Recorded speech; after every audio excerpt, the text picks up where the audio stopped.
लोजपा नेता और समाजसेवी अनवर अली खां की हत्या के 45 दिन हो चुके हैं और इन 45 दिनों में गया पुलिस ये दावा कर रही है कि उनकी हत्या में शामिल 5 शूटर को गिरफ्तार कर लिया गया है, जिसमें मेन जो शूटर था पोटू खां, उससे भी गिरफ्तार कर लिया गया है। गया एसपी आशीष भारती ने इस गिरफ्तारी के बाद एक प्रेस कॉन्फ्रेंस कर बताया था कि अनवर अली खां की हत्या जमीनी विवाद को लेकर हुई थी। हालांकि अनवर अली खां के परिवार का मानना है कि अनवर अली खां की हत्या में 7 लोगों पर नामजद FIR कराया गया था, जिनकी अभी तक गिरफ्तारी नहीं की गई है।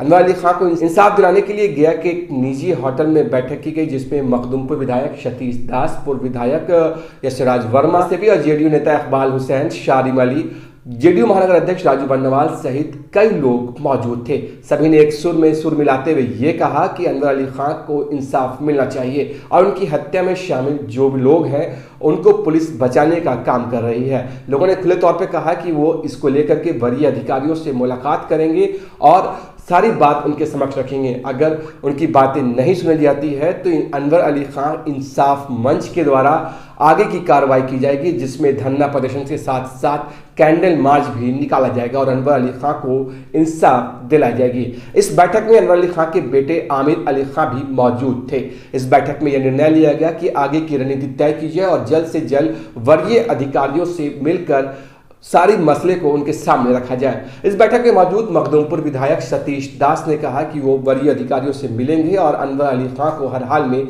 इंसाफ मिलेगा। इस बैठक में अनवर अली खां के कई समर्थक मौजूद थे और सभी ने एक सुर में ये कहा कि अनवर अली खां को इंसाफ नहीं मिला है, बल्कि गया पुलिस ऐसे लोगों को बचाने का काम कर रही है जो इनकी हत्या में शामिल है। लोगों ने एक सुर में यह भी कहा कि पुलिस के द्वारा जो कार्रवाई की गई है और उसमें जो शूटर गिरफ्तार किए गए हैं, बस शूटर की गिरफ्तारी ही की गई है, बल्कि इस हत्या में जो पर्दे के पीछे कुछ व्हाइट कलर लोग शामिल हैं और एक बड़े नेता का नाम उसमें आ रहा है, उन्हें बचाने की कोशिश की जा रही है। क्या कुछ कह रहे हैं ये मीटिंग में मौजूद लोग, आइए आपको सुनाते हैं। क्या कुछ बैठक में पारित हुआ है अनवर अली खां को इंसाफ दिलाने के लिए? आज ग्रीन होटल में एक बैठक हुई। इस मंच के तहत अनवर अली खां न्याय मंच के तहत एक बैठक हुई और बैठक इसलिए किया गया है कि अभी तक जो हत्या हुई थी 27 तारीख को, उसमें नामजद अभियुक्त को गिरफ्तारी नहीं हुई और हम लोग न्याय मांग रहे हैं कि भाई गिरफ्तारी हो और यहाँ के पदाधिकारी लोग, प्रशासनिक पदाधिकारी लोग न जाने क्यों, हमको लगता है कि मिली भगत है, जो मुदाले हैं, जो हत्या किया है, करवाया है, उनसे पदाधिकारी यहाँ के मिले हुए हैं। हम लोग यही शक है, इसलिए हम लोग को अभी तक तो न्याय नहीं मिला है। न्याय हम लोग को मिले, इसके लिए हम लोग आज बैठक किए हैं और तय किया गया बैठक में कि आगे हम लोग को न्याय नहीं मिलता है तो हम लोग यहाँ से मेमोरेंडम SP, IG साहब, DIG साहब, उसके बाद DGP और मुख्यमंत्री को हम लोग देंगे जा कर के, इसलिए कि हम लोगों को न्याय मिले। और इतना ही नहीं, अगर जो इसके बाद हम लोग को नहीं मिलता है न्याय तो हम लोग चरणबद्ध तरीके से, लोकतांत्रिक तरीके से हम लोग आंदोलन करेंगे। आंदोलन इतना उग्र होगा कि प्रशासन के समझ से बाहर होगा। अनवर साहब के चाहने वाले लोग आज गया में एकत्रित हुए और जैसा कि आप सब लोग जानते हैं कि विगत 27 सितंबर को उनके गोली मार करके उनकी हत्या कर दी गई थी, जो पूरे देश और पूरे सूबे में एक सुर्खियाँ बना था। लेकिन अब तक उनके परिवार के लोग और उनके चाहने वाले लोग का कहना कि असल गुनहगार तक अभी वो पुलिस नहीं पहुंच पाई है। तो उनको न्याय दिलाने के लिए एक अनवर अली न्याय मंच करके एक फोरम बना है, जिस फोरम में शहर के, पूरे ज़िले के समाजसेवी या उनके चाहने वाले लोग उसमें शामिल हैं और उनके न्याय की लड़ाई को आगे संगठित तरीके से वो लड़ेंगे। और हम सब लोग का साफ साफ ये कहना है कि जो भी दोषी हो उसको बचना नहीं चाहिए। हम लोग इसके भी पक्ष में है कि कोई बेगुनाह इसमें फंसना भी नहीं चाहिए, लेकिन त्वरित कार्रवाई करते हुए पुलिस परिवार को संतुष्ट करे कि हम असली गुनहगार को पकड़ लिए हैं या असली गुनहगार मेरे पकड़ में है। और यदि नहीं हुआ तो इस अभी हम लोग आईजी, एसएसपी या आने वाले दिन में डीजीपी या मुख्यमंत्री तक भी इस बात को पहुंचाने का काम करेंगे और उनके न्याय दिलाने के लिए जो फोरम बना है उसके लिए लगातार निरंतर लड़ाई लड़ेंगे। देखिए, आज तो ये पहली बैठक थी, क्योंकि अभी तक हम लोग इस इंतज़ार में थे कि प्रशासन की तरफ से न्याय मिलेगा, पर अभी तक प्राथमिकी अभियुक्त एक की भी गिरफ्तारी नहीं हुई, जबकि एक आध का उन्होंने कुर्की जब्ती के लिए उन्होंने लिया हुआ भी है कोर्ट से, लेकिन आज तक उनकी कुर्की जब्ती भी नहीं हुई। तो सारे प्राथमिकी अभियुक्त को उन लोगों ने अभी तक कोई कार्रवाई नहीं की है।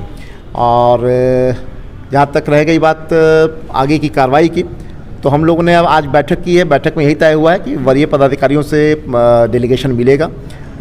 शहीद अनवर अली खान न्याय मंच, हम लोग वरीय पदाधिकारियों से मिलकर एक बार पुनः हम लोग आग्रह करेंगे कि न्याय मिले और जो प्राथमिकी अभियुक्त हैं उनकी गिरफ्तारी जल्द से जल्द हो।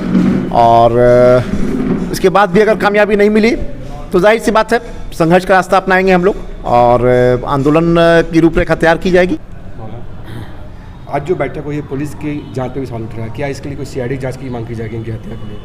देखिए, सारा चीज़ एक हम लोगों ने सीक्वेंस बनाया है कि इस न्याय को दिलाने के लिए किस तरह का रूपरेखा तैयार किया है। जो रूपरेखा तैयार हुआ उसमें सबसे पहले हम लोग जितनी भी कोर कमेटी बनी है शहीद अनवर अली खां फाउंडेशन न्याय मंच की, उसमें ये फैसला लिया गया है कि हम लोग आंदोलन जो भी है या सीआईडी या सीबीआई जो भी है, ये बात की बात है। अभी तो हम पहले डिस्ट्रिक्ट के टॉप नॉच जो भी डिस्ट्रिक्ट एडमिनिस्ट्रेटिव ऑफिसर्स हैं उनसे मिल रहे हैं, उनको अपनी बात रखेंगे कि आफ्टर 45 डेज़ अभी तक कोई एक्शन नहीं है, सिर्फ एक निपापोती की गई है और वैसे पपेट्स को लाके खड़ा कर दिया गया जिसका संलिप्तता है ही नहीं। अगर उसने मर्डर किया है तो दिया था हिस्ट्री सीटर्स, वो लोग तो सिर्फ मर्डर करते हैं, शूटर्स हैं वो तो प्रोफेशनल लोग हैं, उनकी हम क्या बात करेंगे। आज कई प्रोफेशनल पूरे इंडिया में हैं, वैसे लोग आते हैं, मारते हैं, चले जाते हैं, लेकिन जो कॉन्स्पिरेसी किया है, जिसने जो कॉन्स्पिरेटर है, जिसने साजिश किया है, उसकी बात ही कोई नहीं कर रहा है। तो हम लोग चाहते हैं कि जिस इस कांड में जितने साजिश करता है, जितने कॉन्स्पिरेटर हैं, उनको सामने लाया जाए। उससे डिस्ट्रिक्ट एडमिनिस्ट्रेशन को भागना नहीं चाहिए, क्योंकि देखिए क्या होता है कि आवाम जो होती है वो बहुत अच्छे नज़रों से प्रशासन को देखती है, प्रशासन से उम्मीद लगाती है कि ये न्याय यहाँ से स्थापित होगा, और जब प्रशासन ही न्याय को स्थापित नहीं करे तो कौन करेगा? फिर हमारी लोकतांत्रिक व्यवस्था कहाँ रह जाएगी? क्योंकि जालिमों के साथ मेहरबानी जो होता है, मुस्लिमों का जुल्म है। ये बात हमें डिस्ट्रिक्ट एडमिनिस्ट्रेशन को समझाना है। इसलिए आज 13 सदस्यीय कमेटी का गठन हुआ है, जिसमें माननीय लोग जो सभी वर्गों के वो साथ में आ रहे हैं। और ये लड़ाई की बात है तो रूपरेखा तो होती है। हमारे कॉन्स्टिट्यूशन ने ये अलाउ किया है कि लड़ाई जब लड़नी है तो हर तरह के प्रोस्पेक्टिव को हम लोग ध्यान में रखते हैं। पर आरोप लगा रहे हैं घर वाले, या उन लोगों का कहना है कि हम लोग सबूत दे रहे हैं कि ऐसा ऐसा डिस्प्यूट था, ऐसा ऐसा ये था। तो एक हायर क्रिमिनल के बारे में जिसने कई हत्या कई लोगों के हाथ में आके हायर होके की है, उसने मतलब पैसा लेता है, हत्या करता है, तो ठीक है वो हो सकता है शामिल मारने में, मगर जिसने मेन दोषी वो है जिसने हत्या कराया। तो जब हत्या जिसने कराया और उस पर कोई कार्रवाई नहीं हो रही है, सुने में आता है कुर्की जब्ती भी लेके कुर्की जब्ती नहीं किया जा रहा है, और प्रशासन के लोगों के बारे में बताया जा रहा है कि संदिग्ध हैं, उसमें कौन पूर्व दरोगा हैं वहाँ के वो शामिल हैं। तो ऐसे में वरीय प्रशासन आश्वासन दे के चुप है, तो जिसमें लोगों में रोष है।